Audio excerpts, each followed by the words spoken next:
Welcome to Queer Next, the podcast that puts the yeehaw in y'all means all. I'm your host, Beck. And I am your host, Dash. Welcome to today's episode.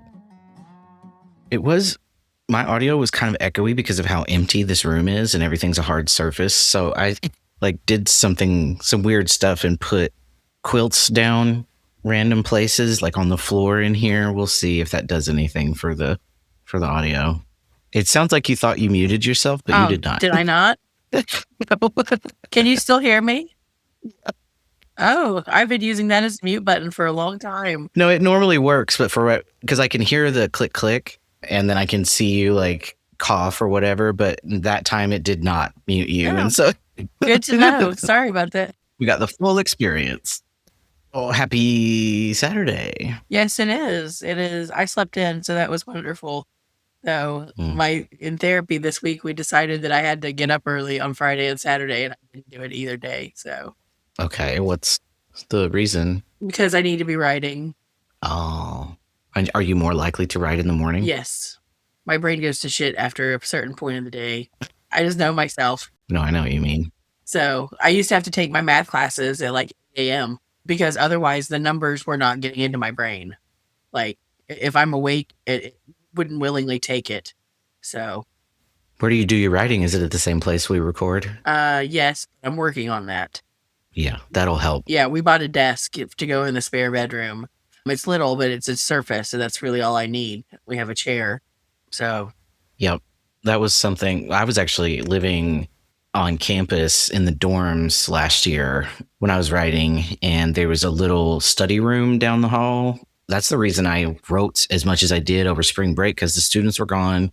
So I would just get up, make my coffee or whatever, carry my laptop down the hallway, and then sit in the study room for hours. I was also out of my mind on prednisone, but I would have been doing that anyway, just maybe not as like frenzied of a pace, because I continued doing it even after that, once the psychosis was gone. So like a change of location will really like loosen things up for you, I think. Well, Shanna is working generally 6 a.m. to 2 p.m.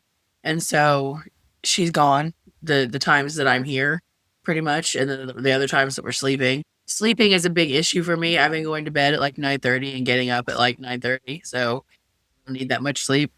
There was an episode of Amy Poehler's podcast, Good Hang. And I typically, I'm an independent podcaster. I have had feelings, probably not very fair feelings, about the celebrity podcast boom. But hers is an exception because she's so good at it. She's such a good interviewer and host to the people she brings on the show. And I also just love her in general. But there was an episode where Dakota Johnson was on it, and she was talking about her obsession with sleeping, and she sleeps 12, 14 hours a day. Yeah. Like, I don't know how she ever goes to work. Yeah. I'm like, you should get that looked at because she's like, what is she, in her 30s? And she's is she anemic or something?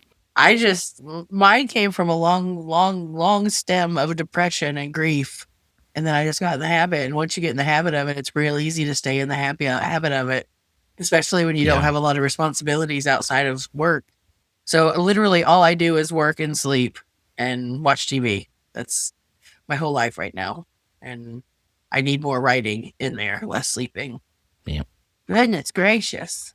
Well, I have to write also, so we'll be accountability buddies. My therapist wants me to find somebody to hold me accountable for writing time. And I'm like, literally, I'm not laying that on anybody. You know what I mean? She just assumes there's lots of people in my life that would be happy to do such a thing. And I'm like, no, that's just not how it works. No. She might be assuming that you know lots of other people that are also writing. Yeah, I guess. I don't know. Because that's normally what that means when people say something like that. They mean like working with other people who also have projects to do. I think it's called body doubling. I think this is what Sabrina called it. And it's really good for people with ADHD or just generally issues with like sitting down to accomplish a task, procrastination. And so I did that with my friend who was a co-host on another show I was doing. And we both had a bunch of writing to do. And that's kind of how I finished it after the big spurt of creativity was over. Just actually every day there for several weeks, we logged on. We just like got on Google Meet, muted. We were both there, like we could see each other if we wanted to, but we would mute ourselves and then write for however long we felt like. Well, that seems like a good idea. I don't know why it works, but it does. You're just so much more likely to actually sit there if you know somebody's with you.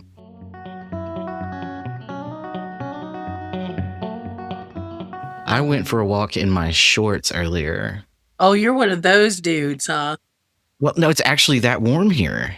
Uh-huh. I mean, You were in Ohio for too long, man. Thursday, I have an 11:30 class, and it's still kind of chilly usually because it's still kind of morning-ish. And I had a couple of dudes in my class that came in straight up like runner shorts and tank tops. And it was like 51 degrees outside. And it was like, y'all are doing way too much right now. I don't go for walks in the kind of clothes I would wear to a place somebody could see me. Like, I'm very much like comfort because I try to go for long walks because my legs are they need so much work. Like especially the neuropathy from the knee down. It takes me a long time to get any kind of a walk in because I have to be so careful. Like, and I've got these like my magic shoes that I'll wear for walking that have these special bottoms in them, and they're called guide rails on the sides that are supposed to help your foot not turn over or anything weird when you're walking, but that also has a learning curve to it. So yeah, and I just look like a fucking fool when I go on my walks. So I just felt free this morning, I guess, and put on my little shorts. But tomorrow it's gonna snow, so yeah, probably won't even go for a walk. I've got so much grading I got to do. I'm going to be stuck inside. We meandered yesterday, so that was my free time. I was gonna go. The students had their drag show last night, and I was hell-bent I was gonna go. And then I wound up not being able to. I had to call it because my legs were hurting so bad. Because I've done more driving this week than I have in the past 4 months combined. Wow. So I've had to go every day except for yesterday. I had to go somewhere that was at least a 4-hour round trip. Wow. For some bullshit. Because it's just, what's two was doctors and another was trying to do normal stuff. I had to return something to Amazon. So you just clear your whole calendar for that shit. Speaking of, the thing I sent you was delivered. Oh, today? Yesterday. It's in a parcel locker. Okay. They took it to the post office. Got it. Yay. I'll go check later on. You're going to have to let me know what you think when you check it out. Oh, okay. I'm going to try to guess what it is. Can we play 20 questions? Sure. Can I eat it? Yes. Am I supposed to eat it? Yes. All right. I think I know what it is, so I'm not going to guess anymore because I want to be surprised. Okay. So I want to show you the show and tell thing I was telling you about. I remembered that I had these on my walk. They are, let me see what year. Magazines, homemade from the 70s is what these are from. I think that they have existed for a long time. I don't know if they still do. I have some from the 80s and 90s of a lesbian commune in Kentucky called Country Women. Where did you acquire such a thing? I used to have a friend that hoarded things like this because he thought it made him cool. But so I've got like a fucking stack of these things. Wow. And so like this one is called Homesteading. This is volume 1. It cost 60 cents at the time. I wonder where it was sold. I wonder if it's got the bookstore in here that published by Country Women. I don't know. I don't know for sure that they're local. Listeners, if you have ever heard of this zine, let us know. Oh, this one's got a song in it. But it has all these tutorials for things like the difference between a maul and a axe and a sledge. And this one's how to build a fence. So it's like the lesbian how-to guide. Yeah. There's a book that's kind of like the Field and Stream guide. No, bushcraft guide. Bushcraft handbook or something like that. But this is like the queer woman version of it. So I'm gonna. You would think the queer version is the one that would be called bushcraft. Why isn't this one? Yeah, I got like 10 of these. I thought I lost them all because they were in a pile of comics that Ziggy was peeing on down in Kentucky. She had Just the worst habit there for a while. If anybody wants a female cat, just let me know. Oh, did you fall? Oh, this one's called Women Working. I had to get Wenda. Wenda has not been feeling well the last few days. So. Oh, no. Yeah. Better perk up, Wenda. Yeah. Look. Well, that's fun. I don't know what she's... Spearhead strike to the eyes with the downward block. She's doing some martial art. Speaking of, Chuck Norris died. Did you hear? I saw that, yeah. It had been so long since I had even really thought about him. Do you know anything about him? Like, was he a good dude? My nephew is obsessed with Bruce Lee, and so therefore, like the Chuck versus Bruce Lee matchup at whatever point, he's posted lots of stuff. So I'm a by the way kind of connoisseur of information. He posted at RIP, but no, Chuck Norris was not a good guy from what I can understand. He was a misogynistic, old school, racist piece of crap, xenophobic. That's MAGA, what I thought too. Yeah. But Afro Man, from what I understand, is also a MAGA, and everyone is celebrating him right now. So, well, that's just like what they say: a broken clock is right twice a day. Right. If you make a cop cry, right, I'm gonna think that's funny, right? I'm gonna think that's cool, even if I wouldn't want to talk to you about my rights. I'm still gonna think that's pretty baller. Sort of similar to Clint Eastwood. He had some dumb ass political opinions. Whatever, right? Is he alive? I don't know. I think Clint Eastwood. Let's Google it. If you're dead, you have to tell us. Otherwise, it's entrapment. But he, remember when he had that whole debate with Obama in the empty chair at the Republican National Convention? Yes, I do remember that. He is alive. He's 95. Yeah.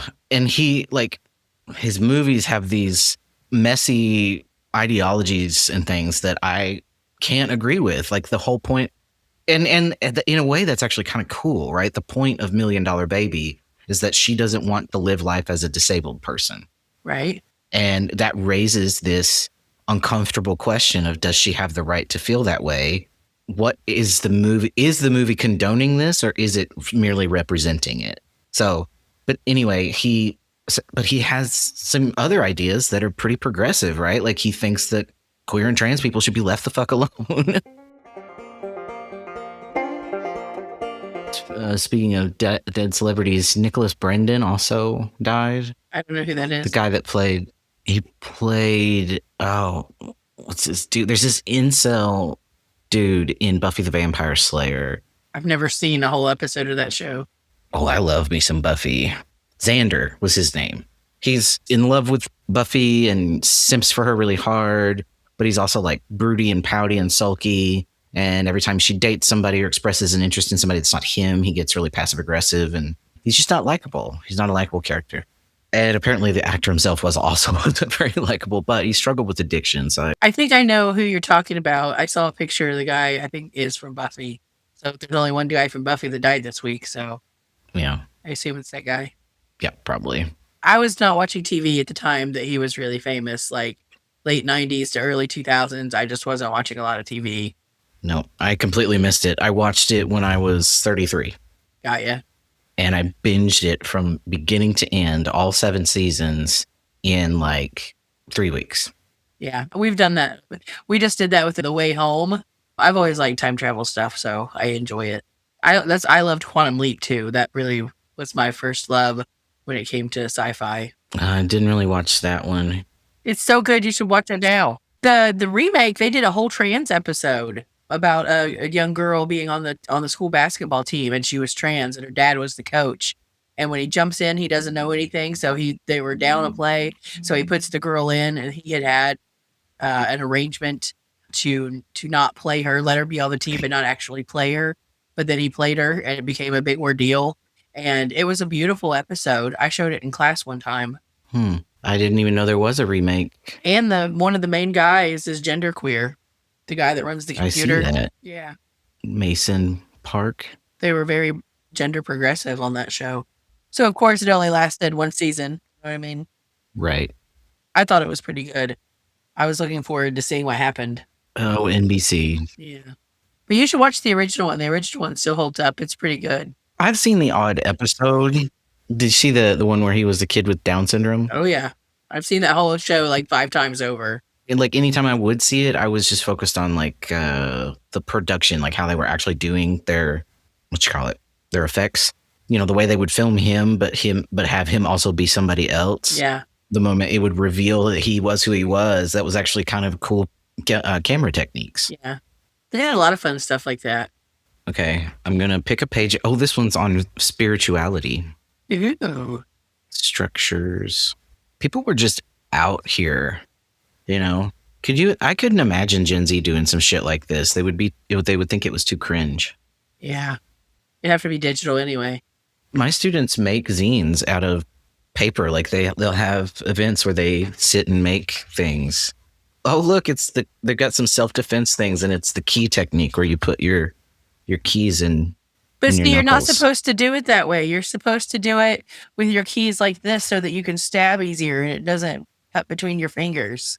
Yeah, you're gonna hurt yourself if you do it this way. Yeah. Oh, this page just says rape. All right. Speaking of rape, I ran my "But Was It Rape" exercise, and the results this time around were very eye opening. I had a kid who answered 1 to almost all of them. Listeners, I teach a women's studies class, and as part of that, we do an exercise where I read a couple of scenarios, and the students on their own rank whether they think it is definitely assault or definitely not assault on a 1 to 5 scale. And the point of the exercise is to show everyone the wide range in responses of what people think of the exact same scenarios. It's very clear to most people that those are all sexual assault. All of the scenarios are, but when you get some of the guys that it's almost always a guy that rates several of the scenarios as a 1, meaning definitely not assault, and people are just shocked that you have that. And I did it online for my online class, and I did it in person for my face-to-face class.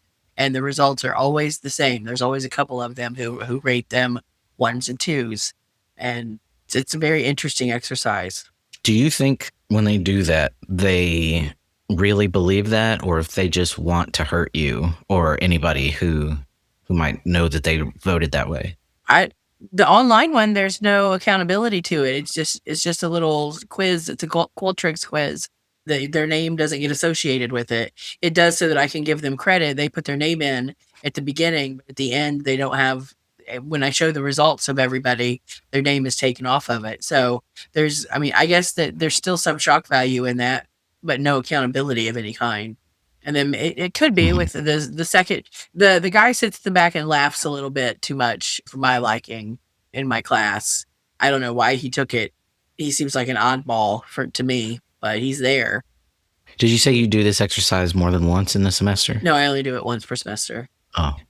I used to do it after our unit on sexual assault, but then I decided to do it before our unit on sexual assault to kind of gauge where they are, because once you talk through, because it's between the sex ed lesson where we go through, and one of the things we agree upon as a group usually is that if you're too drunk to drive, you're probably too drunk to consent to sex, right?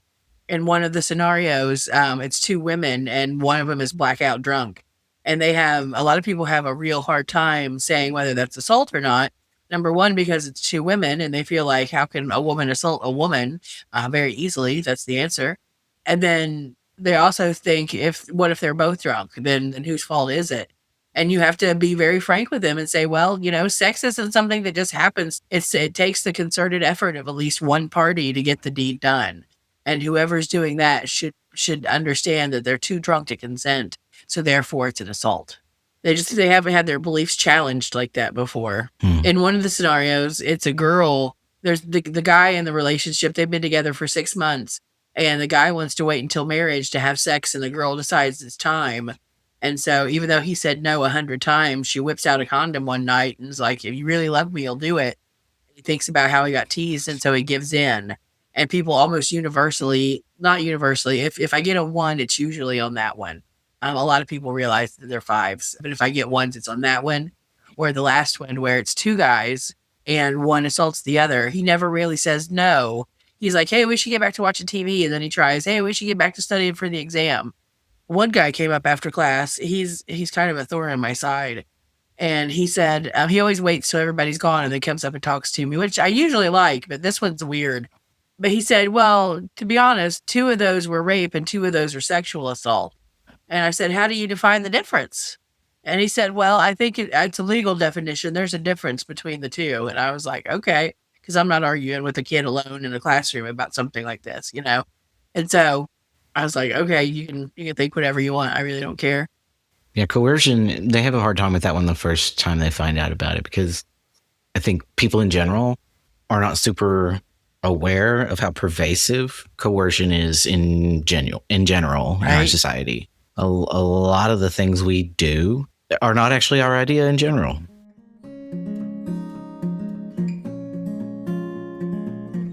One time I worked for a rape crisis center, and I ran this exercise in a group home that had women who were on probation or parole, with their children. They were single mothers on probation or parole, with little children. And so we ran this episode, and several of them had experience with prostitution and things like that. And one lady, we were talking about how if somebody asks you over and over and over again, and you finally give in to them, that's not really consent, that's coercion. And she was like, well, if that's true, I've been assaulted hundreds of times. And it was just like one of those look at the camera office moments, like you're so close to Yep. getting, you know? Like, yeah. That was what happened to Freud, actually. What do you mean? Before he was even, out on his own, he was working with this other psychologist. Let me see if I can find his name. Joseph Brewer. They were studying hysteria in women, and Wandering uterus. yeah, probably women in institutions was a lot of. So there's some gray ethics to how they even conducted this study. But they were doing, interview based research. So talking to these women, which, as you just said, wasn't really how we talk. That wasn't how we got information about people for for a long time. We just simply decided what must be wrong with them. Right. So, like, yeah, their uterus is wandering around, so they must have hysteria. Well, Brewer and Freud thought that there must be something scientific about it. Like there could be something environmental or social going on, or mental, right? They were developing this field of psychology, and they discovered the common thread among the vast majority of the women that they interviewed was rape. So these women were experiencing PTSD, and Freud actually considered that. It's still out there. You can read what he wrote, even though he redacted it or retracted it later.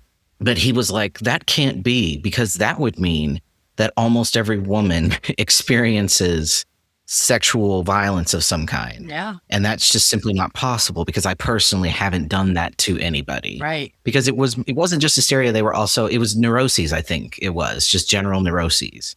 And the fact that so many women of this particular class he was studying and where he was studying had experienced neuroses to some degree, he was like, no, it was too horrible for him to imagine. So he discounted the possibility. Yeah.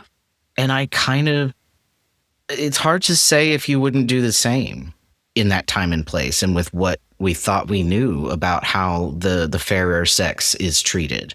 And to find something horrible like that every woman has probably experienced it, your mother, your sister, your grandmother, I could totally sympathize with not wanting to know that, with not wanting to take that idea seriously. And I think that that's how a lot of rape apologism, I think rape culture in general, depends on that need we have to wish it away, to go like, I really don't like that. I wish it wasn't like that, and I can't do anything to change it, so I'm going to ignore it. Yeah. Just the widespread denial there, the denial of widespread rape is definitely a portion of rape culture. So is victim blaming. So is lots of things. You see jokes on TV. You see it in advertising. I show a pizza box from Domino's that says "No is the new yes." Like, yeah, Oh my God. yeah, and there's some crazy ones. And then like the language they use when somebody's caught, doing something to a child, like Jared Fogle charged with paying for sex with minors. You can't pay for sex with minors. You are paying to rape children. Like, let's use the actual language, Or this whole Epstein Island shit. They're talking about these underage women. Underage women. Yeah, wait, which is it? Are they underage or are they women? Like, you don't hear underage men. Like, you never hear that phrase, right? And yeah, the rape culture, I have to remind them several times that I'm a mandated reporter, and I've always still got to do a couple of Title IX things.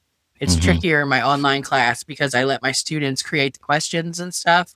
So they have to be, but I have to go in and make sure everything's still going well. So this is a heavy week on reading the discussion boards. The name of this book was Studies on Hysteria from 1895.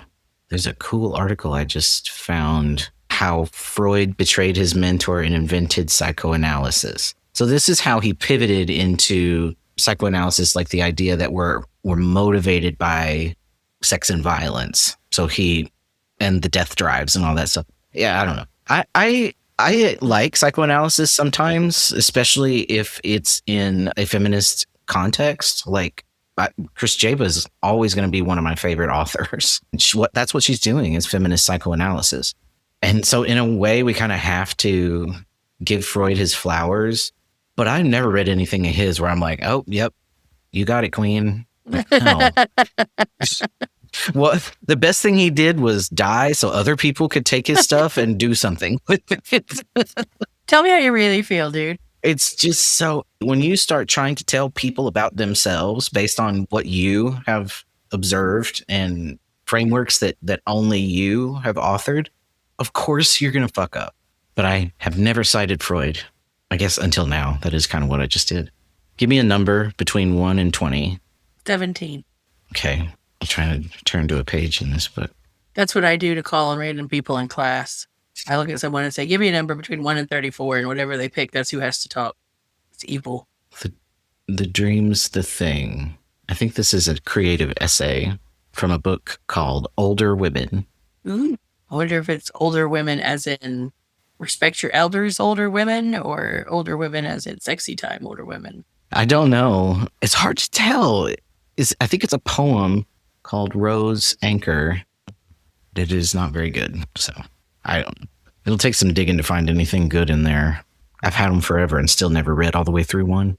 One of the things I looked for desperately at my mom's house and never did come upon was somewhere in that house supposedly was still the remains of a magazine collection that my dad had gotten when they owned the porno shop.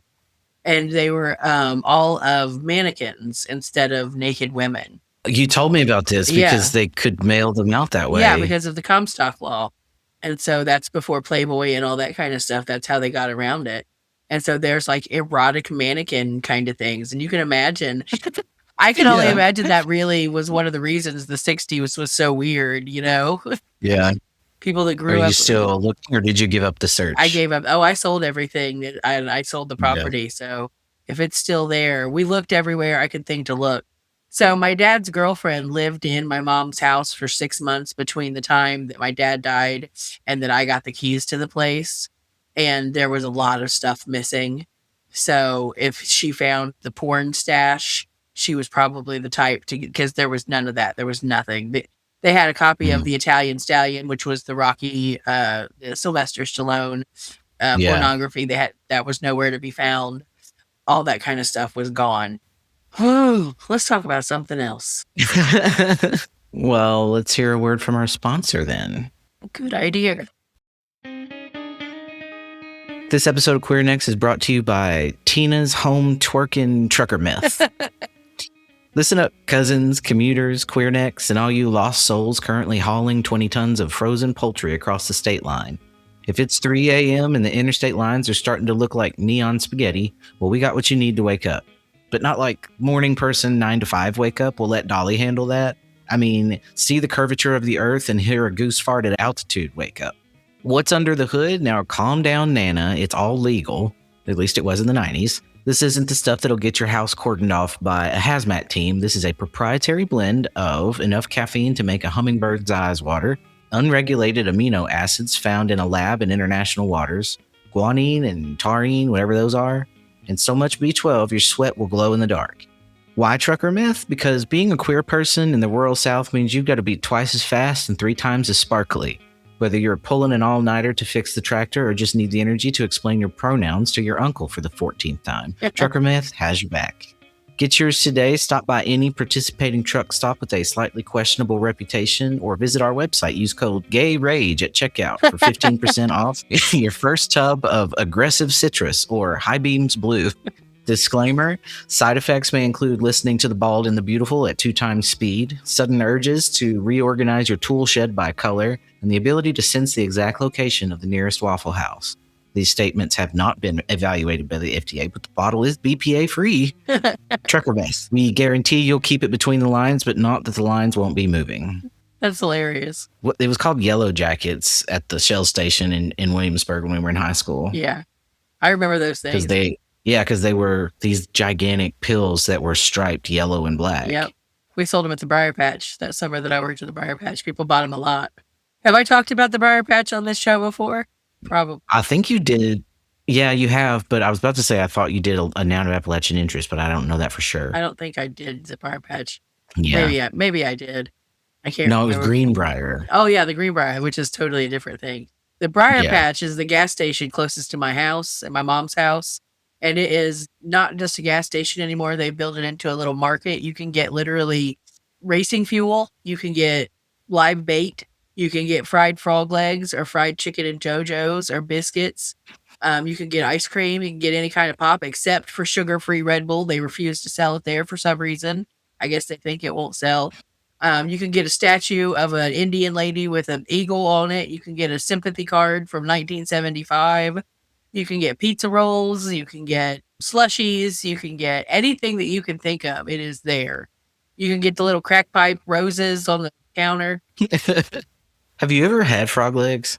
I refused. No. I'm not trying them out of the Briar Patch. I'll tell you that. I've never tried them, but I think I remember we were at, me and David for sure were at a buffet one time that had them, and he tried them, but I didn't. But I think I would try them. What's the most country thing you've ate? Oh, Lord.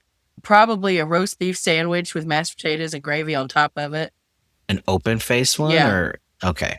Is that a hot brown? I think that's what they're called in like Lexington or whatever. It's mashed potatoes and beef of some kind. Open-faced sandwich, roasted turkey, tomatoes, cheese, bacon, paprika. Damn. It's actually kind of good, even though I have never enjoyed an open-faced sandwich I've had. Yeah? Yeah, I don't know. Shannon doesn't like soggy bread. Might be the soggy bread. Yeah, that could be it too. Like the soggy bread to me is acceptable if it's cake. Like if it's sweet, I'll allow it. Like French toast. I love French toast. Pancakes soaked in syrup. I love that kind of thing. But not if it's savory. I do not want soggy toasted. Shannon loves a good hot dog with coleslaw, but she will not eat like I make a really good beef barbecue, shredded beef barbecue that you make sandwiches out of, and she won't eat that because it gets a little bit wet on the bun. And I'm like, you don't slather the whole bottle of barbecue sauce on it. Like, as long as you eat it in a rather fast fashion, there's no issue there, but she still won't do it. I don't know. I tried yesterday to get her to eat crab rangoon, and she just won't do it. It's delicious. Oh, I love crab rangoon. She won't do it. I have been right about so many things. I'm like, if you'll try it, you're going to like it. And I know if she would just give it a fair shot, but she'll never give it a fair shot. So yeah, it is what it is. My mom was like that sort of. It doesn't sound like she was as extreme about it as Shanna is. Yeah. But she was not going to try new things. You know, by the time she encountered something like guacamole, she was in her mid-40s or something and maybe not feeling super adventurous. Right. So, you know, whatever. I think, so I never had anything like chitlins or I never had pickled pig's feet, but those were around. We were, the people who had that farm when we were kids, they had pickled pig's feet and like the grosser things like that. I am not eating pickled bones. My dad liked that kind of shit. It turns to mush. It's disgusting. It's because it's gelatin. It just reduces down to the gelatin. But I really did love chicken livers. Like they were just so gamey and irony. And they, like if you fried them, oh man, they're good. I thought I was over at the gas station the other day and they had something on the hot bar, and I swear I was like, "Are those chicken livers?" And he looked at me like I had grown a penis out of my forehead.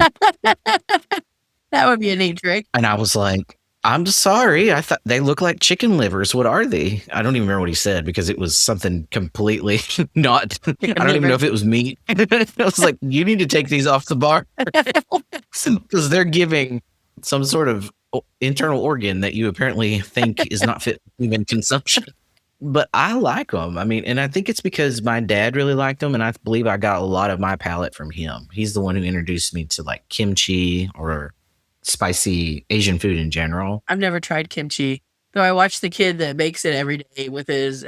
Sometimes you just got to eat a cucumber. That kid. I love kimchi. I've been looking for it since I moved here. I found some. They thought it was cute. Some Midwest abomination of kimchi. It was called like Midwest kimchi, and it was pickled coleslaw. It looked like it literally just looked straight up like coleslaw. It was shredded, cabbage and carrots and stuff. And I was like, this horse shit is not gonna fly. Haven't found real kimchi since I moved out here. And literally, you can buy this stuff at Walmart. It is not some like. You don't have to travel to the ends of the earth to get this stuff. But you want me to mail you there's some? not a Walmart. I'm sure we have it. That was what. But it's fermented, and so I don't know if you can mail it because it's in a glass jar, and if you shake it, it explodes. But I can make some, so that's what Claire said. She was going to look and see if like there's seasoning you can buy online because it's just cabbage and some carrots and other things. Whatever you feel like slicing up, you can pickle. But yeah, I love the stuff. It's so like spicy and hot, and I just like cabbage too, which I know is weird. Yeah, I'm not a big cabbage fan myself. So I do like an egg roll. Though I usually just take the outer wrapping of the egg roll and stuff it with rice. Some weird. It's really good that way. What do you do with the inside? Leave it on the plate. Oh my God. I miss food. It's been a long time since we just sat and gushed about food. I think I might be hungry. Yeah, I am too. Shannon's supposed to bring Jets home. Do you remember Jets Pizza? I do. I haven't had pizza in a while, actually. The last pizza I had was breakfast pizza from the Casey's, from the gas station, which is one of the best things they make. I love their breakfast pizza. Yeah. We've been eating the Pizzanellos in our little neighborhood. I like their pizza bread sandwich, and Shannon likes what they call their Amanda bread, which is basically cheese sticks, cheese bread, cheese strips, or whatever. It's called Amanda bread? Yeah. I don't know. Huh. Maybe someone named Amanda liked it the first. I don't know. That's just what it's called. But it's pretty good stuff. What's the gas up to there? Is your gas going up? $3.79. Yeah, ours is. I think we're up to $4 now. The shout out to Speedway. I stopped to get gas there on Shannon's number, and there was 38 cents off a gallon, and all she buys is a pop every night to go to work on, and we've been buying gas there. So shout out to Speedway. Yeah, I have Casey's Rewards and the Upside app that gives you cash back on gas, and I still am paying like $3.30 a gallon. I had to go to Fargo to see another specialist this week. That was one of my 4-hour round trips.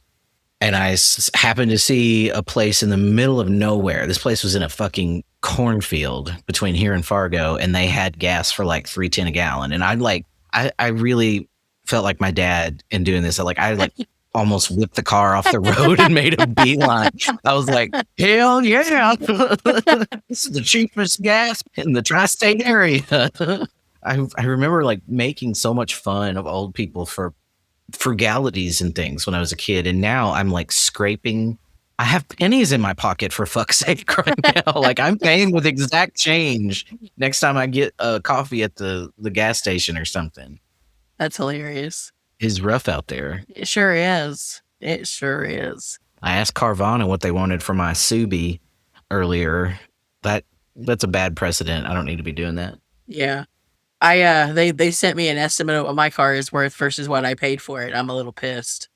So. Yeah, I paid $15 for it, and it says it's worth like $5,800 for resale. Yeah. Is it an American car? It's a Chevy. Yeah, Chevys do not hold their value. Man, but my last one was a Chevy Malibu, and it lasted over 200,000 miles. And yeah, that they have durability. They just don't hold value. Yeah. It's wild. Like I have traded in many cars, foreign and domestic, and So, for instance, I had a car, a Toyota, that I bought for $7,000. It was an '05. It was very old, and I bought this thing in 2009. So it was like 4 years old at the time. Had low miles. It got hit by a flash flood and totaled. They totaled it out, and they gave me $4,500 for it. This was like 8 years later. And it had even actually been not salvaged, but it had been in a wreck. That's why it was so cheap to me to begin with. I just paid cash for the next piece of shit car I got after that, which was a Chevy and had no resale value. Right. But I've got Subaru's Japanese, I think. Yeah, it is. Yeah, it's like more than what I owe on it. So I was like, God damn, that is tempting. But then I just have to get another car. Yeah. Although here, trucks rain from the sky. I think it's all the farms. There's like 2023 Chevys for sale for $12,000 everywhere you look. Yeah. It's weird. Although I look at that and go like, I wouldn't want that thing. So maybe it's not that weird. Right. I don't want a 2023 work truck.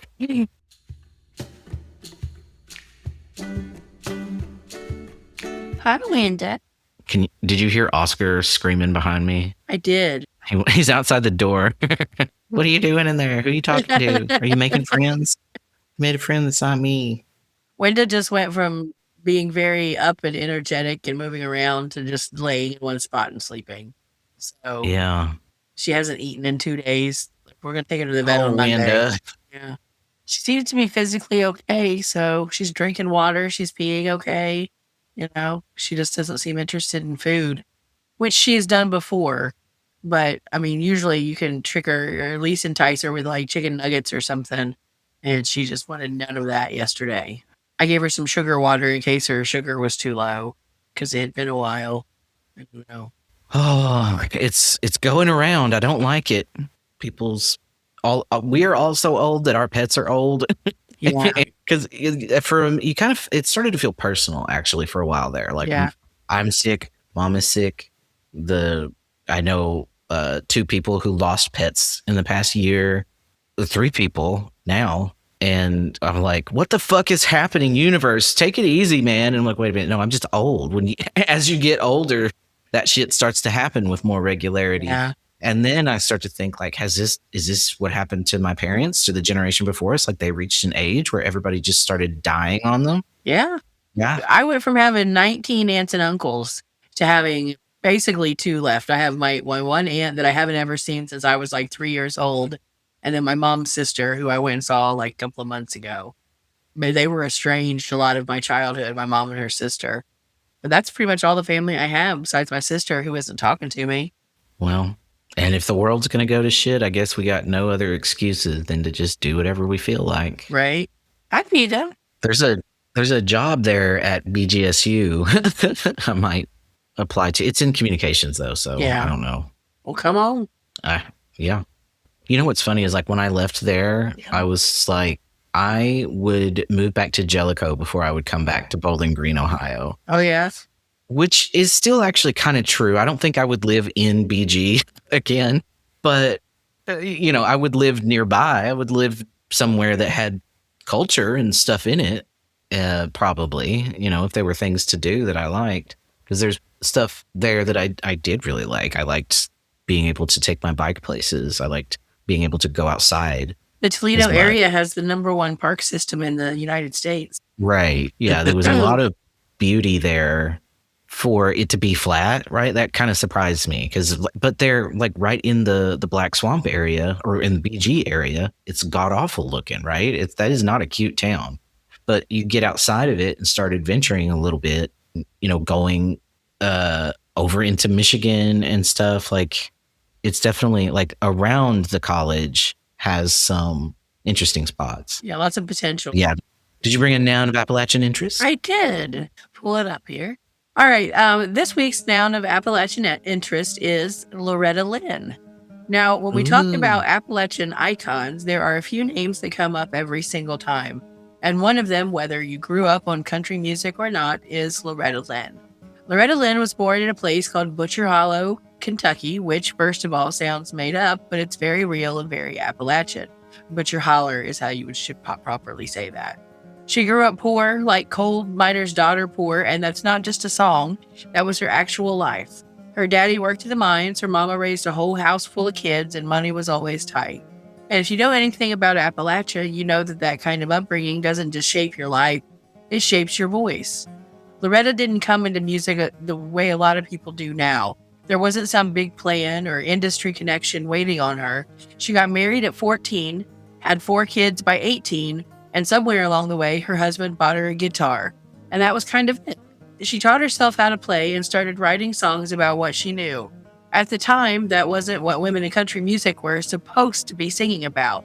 She talked about marriage not always being great, about men acting up, about women being tired, about birth control, and about double standards that everybody knew existed, but nobody wanted to say out loud. And the people lost their minds. Radio stations banned some of her songs. Folks said she was too much, too blunt, too honest. But here's the thing, she wasn't making anything up. She was just saying out loud what a lot of Appalachian women were already living, and that's what made her different. She didn't try to smooth things over or make them sound pretty. She told the truth in a way that was funny, sharp, and just a little different. You could hear it in songs like The Pill, where she openly talks about taking control of her own body, which at the time was a wild thing to say in country music. Or Don't Come Home a Drinkin' with Lovin' on Your Mind, which was exactly what it sounds like. She recorded a long run of duets with Conway Twitty, and the two of them together had a kind of back and forth that felt a whole lot like real conversation. Funny, a little messy, and very human. And even though Loretta became a huge star, Grand Ole Opry, awards, all of it, she never really let go of where she came from. She kept the accent, she kept the stories, and she kept the point of view. And that matters because a lot of times when people make it out, they get it polished into something easier for the rest of the country to understand. Loretta didn't do that. She brought Appalachia with her. And in doing that, she made space for a whole lot of other voices to come through after her. So when you hear her music, yeah, it's country, but it's also labor history, women's history, and Appalachian history, all wrapped up in a voice that sounds like it's telling you something straight across a kitchen table. And that's Loretta Lynn, not just a singer, a storyteller who didn't ask permission. Aw. Have you seen the Coal Miner's Daughter? A long time ago. I need to rewatch it because I have a different lens on it. Yeah, right. Exactly. I totally recommend that. Yeah. The way that they portray the relationship between her as a child and her husband, who is a full-grown man, they really show like the differences in their maturity and what that power dynamic is like. I don't know. I think it is a really good movie. I think it overshadows the Patsy Cline movie, Sweet Dreams, a little bit, which does that, but with the fraught nature of domestic violence and how ingrained DV was into our notions of what romantic love was supposed to be. I want to say back then because I would not speak for the whole country, but in Appalachia anyway. Right. But yeah, like there's the stuff with, like, for instance, on their honeymoon, she doesn't want to have sex because she still is so young that she thinks of sex as something shameful. Right. Well, and it's totally realistic. My stepmother was 14 the first time she got married and started having babies. So, you know, she was from Virginia, a little town called Grit, Virginia, of all places. That's why people used to go to Jellicoe, was to get married at 14. Yeah. Because you could get married there under 16, which was, I believe, the age of consent in most areas, definitely in Kentucky. I don't know why. So I think people from neighboring states that had that age of consent, they would come across the border to Jellicoe, which also had a pretty big population at the time because of the mines and it being actually fairly rich. It was kind of like Vegas or Atlantic City. They had a movie theater. It was rich as hell. There were famous people from Jellicoe. Grace Moore was this like really famous silent era film star. So they called Jellicoe the Hollywood of the South. Oh, wow. For a very brief moment, it was very influential and affluent. So yeah, it became a lot like an Appalachian Vegas or Atlantic City for a short amount of time. Portsmouth had a heyday like that too. We had one of the first NFL teams in the area in NFL. Jim Thorpe, who was a very famous football player, was a Portsmouth Spartan for 10 games. I saw those signs first time I went out there. Yeah. Oh, there's a Portsmouth in England. And in New Hampshire. And in Rhode Island. Portsmouth, Virginia? And in Portsmouth, Virginia. Yes. Why is it so hard to get the one I want? Because nobody wants to go to Portsmouth, Ohio. Not even Google. There we go. Yeah.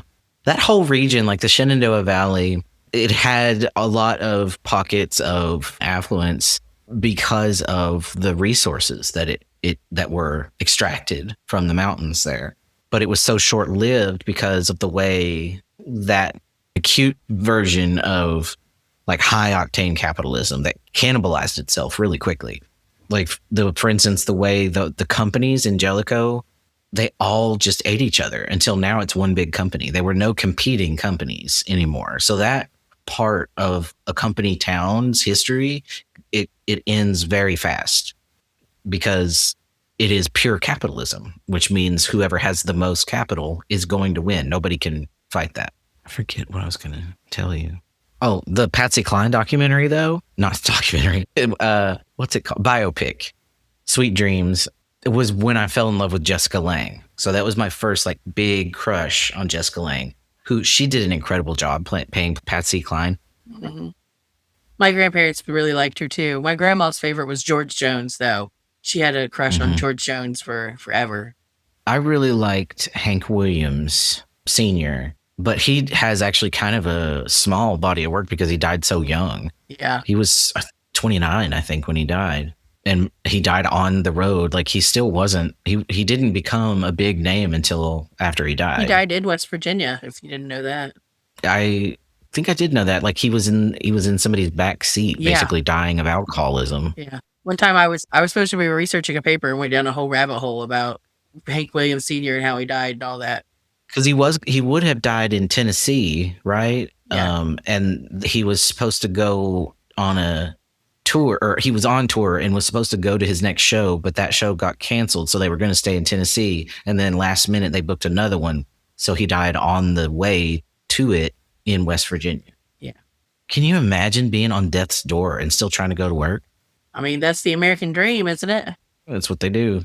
Not me. I'll die alone in my goblin house if I have to. One day it'll be spring. Well, today it's technically spring already. Yeah. The equinox was yesterday. It's what's it called? Solstice? Yeah. The equinox. The summer equinox. Or spring equinox. Cool. Well, should we get off of here? Kick this mule, as Vanessa says. Sounds good to me. Well, listeners, let us know if you have seen Coal Miner's Daughter or Sweet Dreams, and which is your favorite, if you have one. When did you fall in love with Jessica Lange? Because I know that we all did. Maybe that's a movie we could review. Since I haven't seen it since I was a long time ago. I was a kid probably when I saw it. You mean Coal Miner's Daughter or Sweet Dream? Coal Miner's Daughter. Or Sweet Dreams. Either would be fine with me. I've never seen the Sweet Dreams one. I have that one memorized, but I have not seen Coal Miner's Daughter in a really long time. And I only saw it the once, and so I never have remembered it very well. So yeah, that would be fun. We could look at them. We could watch them both and do not a compare contrast, but just like talk about them together. Did you know that Crystal Gale is Loretta Lynn's sister? Yeah. I did not know that until I was doing the research for today. I was like, huh. Do you remember Crystal Gale with her real long hair? Yeah. I learned that in college, I think, because I had a friend who was big into I didn't really listen to her music either, but you kind of know who they all are. Yeah. You know, so I don't think I could name any of her things. Probably like Emmylou Harris better than, of course, she's more recent. Yeah. Well, yeah, let's do that then. That sounds like fun. Okay. Sounds like a plan. All right. Well, be safe out there. If you want to get in touch with us, send us an email at mailbag@queernext.com, or you can find our what's it called? Newsletter on Substack, the Queer Next newsletter. Got some things in there for every Wednesday, just a little tidbits and expanding on some things, or the noun will be in there. And if you want to support us with money, we technically have a coffee. We just don't promote it and don't use it. If you want to help us get famous now that I'm unemployed, that would be great. Because I don't know what else to do except for keep making this show, because I love it. Me too. All right. Well, we love y'all too. Say hi to your mom and them. Bye.